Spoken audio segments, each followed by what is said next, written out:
একটা রাজনৈতিক দলের কে নেতৃত্ব দেবেন, কে নেতৃত্বে থাকবেন, কে দিতে পারবেন না, কার নেতৃত্ব শূন্য হওয়া উচিত, সেটা কিন্তু নির্ধারণ করতে জনগণকে দেওয়া উচিত।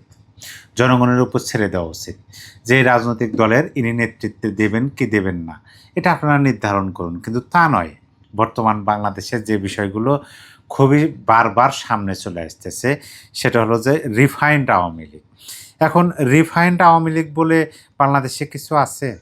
রিফাইন্ড আওয়ামী লীগ বলে বাংলাদেশে কিছু থাকতে পারে? মানে এটা কি আপনি আপনার ধারণার মধ্যে নিতে পারেন? আমি এই বিষয়ে একটা ভিডিও ফুটেজ অলরেডি করেছি, আমি দিয়েছি। সেখানে আমি আওয়ামী সভানেত্রী একটা বক্তব্য শোনাইছি আপনাদেরকে, এবং আমি সেখানে পত্রিকার রেফারেন্স দিয়েছি। কিন্তু আজকে যখন সকালবেলা ঘুম থেকে উঠেই বিবিসির মতো একটা সংবাদ মাধ্যমে দেখলাম যে এই বিষয়ে সেই মানব জমিনের রেফারেন্স টেনে নিউজ করা হইতেছে, তখন আমি ভাবলাম যে একটা ফ্রেশ কন্টেন্ট আমাকে করতে হবে, যেখানে শুধু আমার যুক্তিটাই থাকবে, সেখানে অন্য কোনো রেফারেন্স আমার দরকার নেই। জাস্ট আমার যুক্তিটা আমি আপনাদের সামনে আজকে উপস্থাপন করব। দেখেন, আমি আপনাদেরকে একটা বাস্তব গল্প শোনাই। বাস্তব মানে এই বিষয়গুলো আপনারা সবাই জানেন এবং দেখছেন, জাস্ট মনে করিয়ে দিই। রানী মৌমাছির কথা তো শুনছেন। যেমন ধরেন, এটা হলো যে আপনি দেখবেন যে বর্তমান সময়ে যারা এই মৌমাছি দিয়ে মধুর ব্যবসা করে, মানে সরিষার মৌসুমে সরিষা বা ক্ষেতের পাশে মৌমাছির ছোট ছোট বক্স নিয়ে রেখে দেন, মৌমাছি উড়ে উড়ে সেই অনেক দূর পর্যন্ত চলে যায়, গিয়ে মধু সংগ্রহ করে, আবার মা রানী মৌমাছির কাছে এসে সেই মধু তারা মানে সংরক্ষণ করে। রানী মৌমাছিকে যদি আটকে রাখতে না পারে ওই মধু ব্যবসায়ী, তাইলে কিন্তু ওই রানী মৌমাছি যেদিকে যাবে সকল মৌমাছি সেদিকে যাবে। আর তাদের কিন্তু দিক দিক কোনো ভুল হয় না, তাদের কিন্তু দিক ভুল হয় না। আপনি দেখেন একেবারে 10-15 মাইল দূরে চলে গেছে, তারপরও দিন শেষে তিনি ওই ছোট ক্ষুদে মৌমাছিটা আবার ফিরে আসে রানী মৌমাছির। কীভাবে তারাই জানে। আমি এই গল্পটা, এই উদাহরণটা এই জন্য আপনাদেরকে দিলাম, শেখ হাসিনাকে আমার কাছে মনে হয়েছে রানী মৌমাছি, রানী। তিনি হলেন রানী, তার দিকে সবাই তাকিয়ে থাকে। আমরা তো অনেক দেখলাম, আমার অভিজ্ঞতাটা আপনাদের সামনে শেয়ার করি। যেমন ধরেন, আওয়ামী লীগ যখন সরকারে ছিল তখন আমরা সবাইকে বলতে শুনছি, একেবারে তৃণমূলের কর্মী থেকে শুরু করে, সমর্থক থেকে শুরু করে শীর্ষস্থানীয় নেতা নেত্রী পর্যন্ত, প্রধানমন্ত্রীর নেতৃত্বে, সভানেত্রীর নেতৃত্বে, শেখ হাসিনার কে নির্দেশে, মানে সকল কিছু তার মুখ বিলে তাকিয়ে থাকা। এমনকি 2024 সালের 5ই আগস্টে যখন ক্ষমতার পরিবর্তন হলো, আওয়ামী লীগ সরকার যখন ক্ষমতাচ্যুত হলো, তখনও আমরা যে জিনিসটা বারবার দেখলাম, সেটা হলো যে শেখ হাসিনা কী করতেছেন, শেখ হাসিনা কী নির্দেশনা দিচ্ছেন, জাস্ট কোথায় আছেন সেটা বড় কথা না, কোন মাধ্যমে তিনি নির্দেশনা দিচ্ছেন সেটাও বড় কথা না, তার কণ্ঠস্বরটা কানে ভেসে আসতেছে, সেইটা পালিত হচ্ছে বাংলাদেশে। আমরা তো 13 তারিখের লকডাউন দেখেছি, আওয়ামী লীগের লকডাউন দেখেছি, আমরা তো ভোট বর্জনের ডাক দেখেছি, আমরা তো নো ভোট নো ভোটের ক্যাম্পেইন দেখেছি। কি করছে আওয়ামী লীগ? রাজপথে আওয়ামী লীগের কোনো নেতা কর্মী কি কোনো লিফলেট বিলি করছে, মাইকিং করছে, সভা সেমিনার করছে, পথযাত্রা করছে? না, জাস্ট সোশ্যাল মিডিয়ার মাধ্যমে বার্তাটা ছড়িয়ে দিচ্ছেন। ওই যে শেখ হাসিনার কণ্ঠস্বরটা কানে বাজছে, দেশের মানুষ কিন্তু সেটা যথার্থভাবে পালন করার চেষ্টা করছে, শুধু আওয়ামী লীগের ক্ষেত্রে নয়। আপনি দেখেন, বাংলাদেশে অপরিহার্য 2টি রাজনৈতিক দল, আওয়ামী লীগ, বিএনপি। আপনি যদি বিএনপির দিকে তাকান, আওয়ামী লীগের 15 বছর 7 মাস শাসন আমলে বিএনপির প্রধান যিনি নেতা ছিলেন, কোথায় ছিলেন? হ্যাঁ, যিনি বিএনপির কী বলে সাবেক চেয়ারপারসন ছিলেন, না ফেরার দেশে চলে গেছেন, তাকে নিয়ে কথা বলতে চাই না।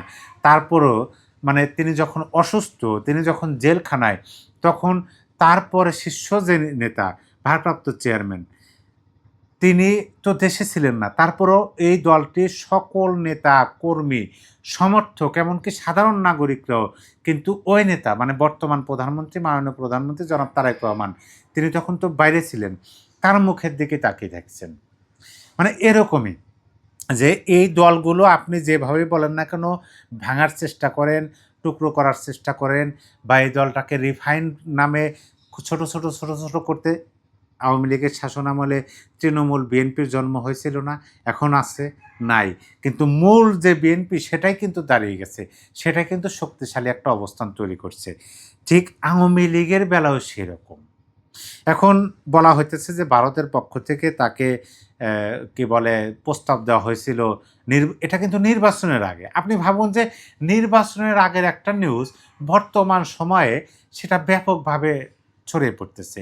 জানি না পদ্মার অন্তরালে কি ঘটনা ঘটতেছে বা ঘটনা হইতেছে, এ এই বিষয়গুলো জানি না। কিন্তু বাইরে আমরা যেটা দেখতেছি, নির্বাচনের আগে নাকি ভারতের পক্ষ থেকে আওয়ামী সভানেত্রীকে বলা হয়েছিল যে আপনি হয়তো কাতারে চলে যান, নয়তোবা আপনি রিফাইন্ড আওয়ামী লীগের একটা অনুমতি দেন যে আপনি থাকবেন না, আপনার পরিবার থাকবে না, একটা আওয়ামী লীগ দাঁড়াবে, তারা নির্বাচন করবে, নির্বাচনে জনগণের ভোটে জয়যুক্ত হয়ে মানে তারা সংসদ সদস্য হবেন। এইভাবে প্রস্তাব দেওয়া হয়েছিল, কিন্তু কোনোটাই তিনি মানেন নাই। তিনি বলছেন আমি কাতারেও যাব না, আমি রিফাইন্ড আওয়ামী লীগও আমি চাই না। কাতারে যাওয়া মানে আমার নেতৃত্ব ছেড়ে দেওয়া, আর নেতৃত্ব যদি ছেড়ে দেয় তাহলে আমার দলটা টিকে থাকবে না, এই কথা তিনি বলছেন। তার অবস্থানে অনড় ছিলেন। তারপরে প্রেক্ষিতে ভারত নিশ্চুপ হয়ে গেলেন। কাতারে মানে শেখ হাসিনাকে কাতারে নিয়ে যাওয়া বা সেখানে রেখে আসা, সেই বিষয়ে ভারতের পক্ষ থেকে আর কোনো পদক্ষেপ নেওয়া হলো না। ভারত শেখ হাসিনার বিষয়ে মানে তার সিদ্ধান্তের বাইরে ভারত কোনো সিদ্ধান্ত শেখ হাসিনার উপর চাপিয়ে দিতে চান না। এটা পরিষ্কার হয়েছে। কিন্তু ঘটনাটা হচ্ছে কি, নির্বাচনের আগে এখন প্রচার হইতেছে। এখন প্রচার হওয়ার পরিপ্রেক্ষিতে দেশের সাধারণ মানুষ এখন বলতেছেন যে সভানেত্রী শেখ হাসিনা তিনি একেবারে উপযুক্ত সিদ্ধান্ত নিয়েছিলেন এবং নিয়েছেন। তিনি মানে তার নেতৃত্ব ছাড়া এই বাংলাদেশে চলবে না। এখন মানুষ বলতেছেন যে শেখ হাসিনাই আওয়ামী লীগ, যা হওয়ার হবে। জনগণ সিদ্ধান্ত নেবে শেখ হাসিনাকে চায় কি চায় না ভোটের মাধ্যমে। আবার অনেকেই বলতেছেন যে আমরা তৃণমূল নেত্রীর সাথে একমত। অনেকে আবার বলতেছেন যে নেত্রীর সাথে আছি। মানে কি? মানে হলো যে শেখ হাসিনার বিকল্প আওয়ামী লীগ সেটা ভাবাও উচিত নয়। রিফাইন্ড আওয়ামী লীগ বলতে কিছু নাই বাংলাদেশে। কেন প্রচার হইতেছে সেটা আমরা জানি না। মানে এটা আমার দেখা অভিজ্ঞতা আপনাদের সামনে শেয়ার করি। আপনি যদি ৫ই আগস্টের আগের কথা বললাম, ৫ই আগস্টের পরের কথা বললাম, আপনি যখনই ধরেন না কেন, যেভাবেই হোক না কেন, হ্যাঁ, শেখ হাসিনার বিরুদ্ধে অভিযোগ আছে। অভিযোগ প্রমাণ করেন। প্রমাণ করেন অভিযোগ। প্রমাণ করেন তিনি যদি একটা রাজনৈতিক দলের নেতৃত্ব দেওয়ার মতো অযোগ্য হয়ে থাকেন, সেরকম যদি অপরাধ হয়ে থাকে, আপনারা তুলে ধরেন যে দেখেন এই জন্য অযোগ্য। হ্যাঁ, অনেক কিছু হয়েছে তার অভিযোগের পরিপ্রেক্ষিতে। আবার সেই অনেক কিছু হওয়ারও তো অভিযোগ আছে যে এই বিষয়গুলো এইভাবে হয়েছে, এটা তো ঠিক হয় নাই। তাহলে আপনি কি বলবেন? মানে আমি যেটা মূল কথা আপনাদের বোঝাতে চাইতেছি যে এটা কি জন্য প্রচার হইতেছে কি এটা বলতে পারি না। তবে টিফাইন্ড আওয়ামী লীগ বলতে কিছু নাই। আওয়ামী লীগই আওয়ামী লীগ হতে পারে। মানে শেখ হাসিনা বাংলাদেশে নাই। ঠিক আছে? শেখ হাসিনা যেখানে আছেন সেখানেই ধরেন থাকলেন। বাংলাদেশে আওয়ামী লীগ দাঁড়াইতেছে। নেতাকর্মী লাগবে না তো। আওয়ামী লীগের বাংলাদেশে বর্তমানে কি নেতৃত্ব দিতে হবে? কোনো নেতাকে নেতৃত্ব দিতে হবে না। জাস্ট রাষ্ট্রযন্ত্র যদি বিরোধিতা না করে এমনিতে আওয়ামী লীগ দাঁড়িয়ে যাবে। এমনিতে আওয়ামী লীগকে মানে দেখবেন যে মিছিল করতেছে, হাজার হাজার মানুষ মিছিল করতেছে, সভা সমাবেশ করতেছে, লক্ষ লক্ষ মানুষ। শেখ হাসিনাকে লাগবে না তো। ওই শেখ হাসিনার নামেই এই দলটা বাংলাদেশে সক্রিয় হবে, বাংলাদেশে তারা মাথা উঁচু করে দাঁড়াবে শেখ হাসিনার নামেই। কিন্তু শেখ হাসিনাকে দল থেকে সাইড করা, তার নেতৃত্ব, এটা কি জন্য হতে পারে আমরাও জানি। যদি এই প্রচারটা যদি এমনও হয় যে এই জন্য এটা ঢালাওভাবে প্রচার হইতেছে যে শেখ হাসিনা বিহীন একটা আওয়ামী লীগ হোক, যেমনটি আওয়ামী লীগ সরকার আমলে বিএনপির বেলা হয়েছে যে জিয়া পরিবার বিহীন একটা আওয়ামী লীগ বিএনপি হোক, ঠিক তেমনই বঙ্গবন্ধু পরিবার মানে শেখ পরিবার বিহীন একটা আওয়ামী লীগ। এইটা হলো আমি আমার ছোট বিদ্যা বুদ্ধি এবং যুক্তিতে যতটুকু আসে সেটা আমার কাছে মনে হয় যে এই দলটাকে ভেঙে টুকরো করে এই দলটাকে একটা অস্তিত্ব সংকটে ফেলে দেওয়া, এরকম একটা পরিস্থিতি। কিন্তু সেটা কি সম্ভব হয়? সম্ভব হবে না। ১৯৭৫ সালের ১৫ই আগস্ট বঙ্গবন্ধু শেখ মুজিবুর রহমানকে যখন তার সপরিবারে প্রাণ কেড়ে নেওয়া হলো। শেখ হাসিনা, শেখ রেহানা মহান সৃষ্টিকর্তা তো অশেষ রহমতে তারা বাইরে ছিলেন বিধায় প্রাণে বেঁচে গেছেন। শেখ হাসিনা কি মানে যেদিন বঙ্গবন্ধু মারা গেছেন, প্রাণ কেড়ে নেওয়া হয়েছে, তার পরের দিনে এসে দলের হাল ধরছেন? না, ওই বঙ্গবন্ধুর নামেই দলটা দাঁড়িয়ে গেছে। পরবর্তীতে শেখ হাসিনা এসে নেতৃত্ব নিয়েছেন, তাকে বাংলার জনগণ নিয়ে এসে নেতৃত্ব হাতে তুলে দিচ্ছে।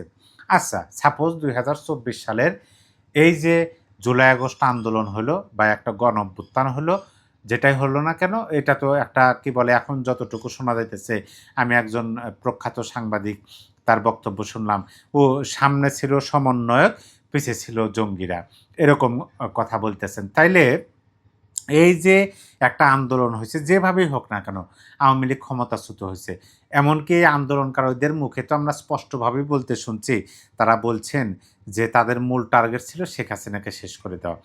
যদি এরকমও হতো তাহলে কি আপনি বলতে চান যে শেখ পরিবারবিহীন ওই আওয়ামী লীগ দাঁড়িয়ে যেত? না, ওই শেখ হাসিনা, মৃত শেখ হাসিনার নামেই এই দলটা দাঁড়িয়ে যেত এবং দলটার জনগণের সমর্থন নিয়ে মানে শক্তিশালী অবস্থানে গিয়ে দেখতেন যে হয় সজীবদের জয়, না হয় পুতুল, না হয় শেখ রেহানার পরিবারের কাউকে, তাদেরকেই কাউকে না কাউকে নিয়ে এসে নেতৃত্ব হাতে তুলে দিত। এটাই আওয়ামী লীগ। আওয়ামী লীগকে এইভাবে এই ধরনের প্রচার দেখে আমি মূলত যে কারণে ভিডিওটা করা, যে যারা আওয়ামী লীগের সমর্থক আছেন, নেতা আছেন, কর্মী আছেন, আমার চেয়ে আপনাদের অনেক বিবেক বুদ্ধি বেশি, যুক্তিও আপনাদের আমার চেয়ে অনেক ধারালো হতে পারে, আমি অনেক কম বুঝতে পারি একই ঘটনা, কিন্তু আমি এই ঘটনার পরিপ্রেক্ষিতে যতটুকু বুঝতে পারি, এটা নিয়ে হতাশ হওয়ারও কিছু নাই, এটা নিয়ে চিন্তা করারও কিছু নাই। এই সমস্ত নিউজ হচ্ছে ইগনোর করার নিউজ, ইগনোর করতে হবে। আমি হ্যাঁ বলতে পারেন যে তাইলে আপনি কথা বলতেছেন কেন? আমার দিক থেকে বাংলাদেশে একটা বৃহৎ রাজনৈতিক দল, মানে প্রাচীনতম রাজনৈতিক দল, যে রাজনৈতিক দলটার এই দেশের স্বাধীনতা যুদ্ধের নেতৃত্ব দিয়েছেন, যে রাজনৈতিক দলটার নেতৃত্বে ভাষা আন্দোলন হয়েছে, শিক্ষা আন্দোলন হয়েছে, বাঙালিদের মুক্তির সনদ রচনা হয়েছে, সেই রাজনৈতিক দলটাকে বাংলাদেশে আমি ব্যক্তিগতভাবে মনে করি অত্যাবশ্যকীয় এই রাজনৈতিক দলটার সক্রিয় হওয়া। সেই ক্ষেত্রে এই রাজনৈতিক দলটার মানে মানে রাজনৈতিক দলটাকে নিশ্চিহ্ন করে দেওয়া, ভেঙে টুকরো টুকরো করে দেওয়া, এই জন্য যদি ম্যাটিকুলাসলি কোনো কিছু সামনে আসে, আমার কাছে যদি মনে হয় সেটা তুলে ধরা উচিত, আমি তুলে ধরবই। সে কারণে আমি বলতেছি এটা নিয়ে কোনো দ্বিধাদ্বন্দ্বের কিছু না, এই সমস্ত নিউজ ইগনোর করবেন। এই বাংলাদেশে যদি আওয়ামী লীগ মানে জেগে ওঠে, শেখ হাসিনার নামে জেগে উঠবে। নেতৃত্ব কে দেবেন না দেবেন সেটা বলতে পারি না, কিন্তু শেখ হাসিনার নামে জেগে উঠবে। শেখ হাসিনার মানে দেশে ফিরে আসার মানে তিনি দেখেন, একমাত্র মহান আল্লাহ পাকের হাতে। তিনি জীবিত থাকা অবস্থায় যদি শেখ হাসিনা প্রত্যাবর্তনের যদি সুযোগ সৃষ্টি হয়, দেখবেন যে দেশের জনগণ তাকে ফিরিয়ে এনে তার হাতে নেতৃত্বটা দেবে। আর তিনি যদি না ফেরার দেশে চলে যান, তাহলে ওই শেখ হাসিনার নামেই এই আওয়ামী লীগ জেগে উঠবে এবং সেই পরিবারের কাউকে না কাউকে নেতৃত্ব দেবে। এটাই আওয়ামী লীগ। আওয়ামী লীগ মানেই বাংলাদেশ, আওয়ামী লীগ মানে শেখ হাসিনা। বর্তমান প্রেক্ষাপট অনুযায়ী আমার বিশ্লেষণ আপনাদের সামনে উপস্থাপন করলাম। প্রিয় দর্শক, আপনি আপনার মূল্যবান মতামত কমেন্ট বক্সে লিখে জানিয়ে দিতে পারেন। সবাই ভালো থাকবেন। আল্লাহ হাফেজ।